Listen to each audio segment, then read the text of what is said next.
What's up, guys? In this video, I'm going to show you guys how I made $582 in less than 10 minutes trading Nasdaq futures. So here, let's get started. So we had an open range high sitting at 17,583. Open range low was at 17,528. Now, when we got this strong rejection right here at 583, I did notice that we were holding at the EMA. So once we did hold and we started to push up, I actually went into a long position. But I did get out at around 570 when I noticed as this candle right here was closing, it had a hard time pushing above 570. Every time it did, it would just get short. It would just get rejected. So I decided to take profits, made like $150 off of that. So, something small, nice. But it actually ended up being a lower high, which ended this one up being a lower high. Then we had a nice strong break below the EMA and the moving average back to open range support. Now, this is where I went short at, and I'm going to explain why. So I went short in this area because I was like, you know what? Not only do we have a lower high right here, lower high, break below the EMA, strong little pullback right here. But in my eyes, this was going to be like another lower high. And so when I thought it was going to be a lower high, I said, you know what? I said, I'm just going to go into one contract short. So I did like one sell market order. I did that. Now, I did notice that we did start to break above the moving average. So I was like, you know what? I started looking at areas right here that got rejected. And again, that 570 range got rejected right here, and even right here. So when I noticed that we got rejected again at 570, I decided, I was like, you know what? I was like, that's the third time we've gotten rejected. I have a lot more confidence. So I actually went into another position, another contract. And so that way I had two contracts now. And I wrote it down to around, I don't want to say exactly, I didn't get down to the bottom, but I got pretty close. I think it was like right before this candlestick actually closed.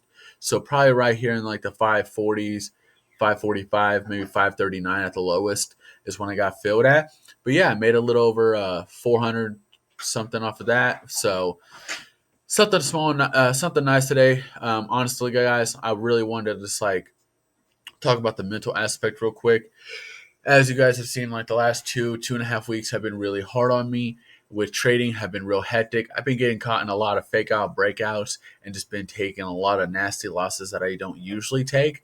And it's really set me back with getting this funded account back.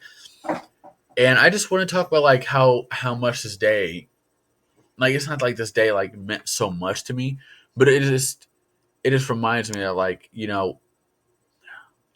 I kept relying on this strategy, guys. And I got to be real with you. I relied on it too much.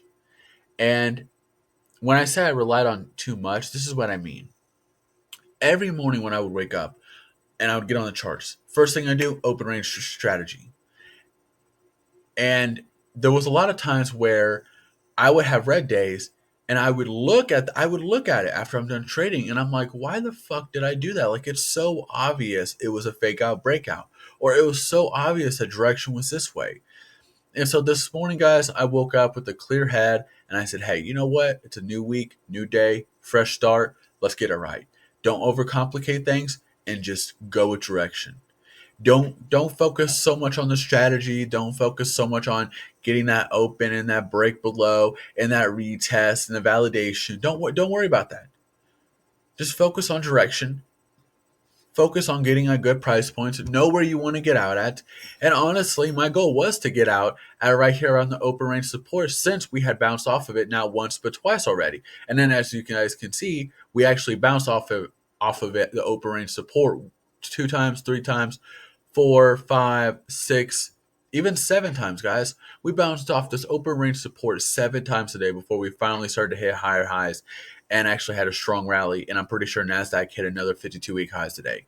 So, this just goes to show that no matter how much you try to perfect or add certain criteria to a strategy, it's never going to be perfect, one. And two, when all I did was just focus on the simple things, market direction, being patient. Once I had direction, lower lows, lower highs, I was good to go. Don't get me wrong. I wish the trade would have, automatically got rejected at the EMA and sold off very strongly. That would have been nice. But then again, you know, not every trade goes accordingly. Not every plan goes perfect.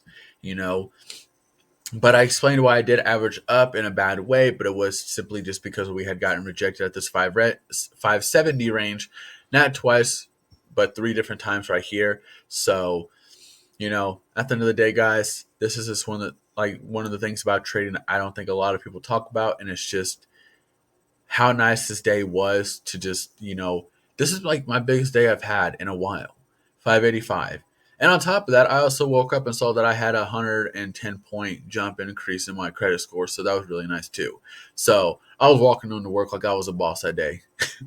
But nah, I had a good day today, guys. I hope you guys did too. If you let me know how you guys did today in the comments below. If you guys made money, let me know what led to your success.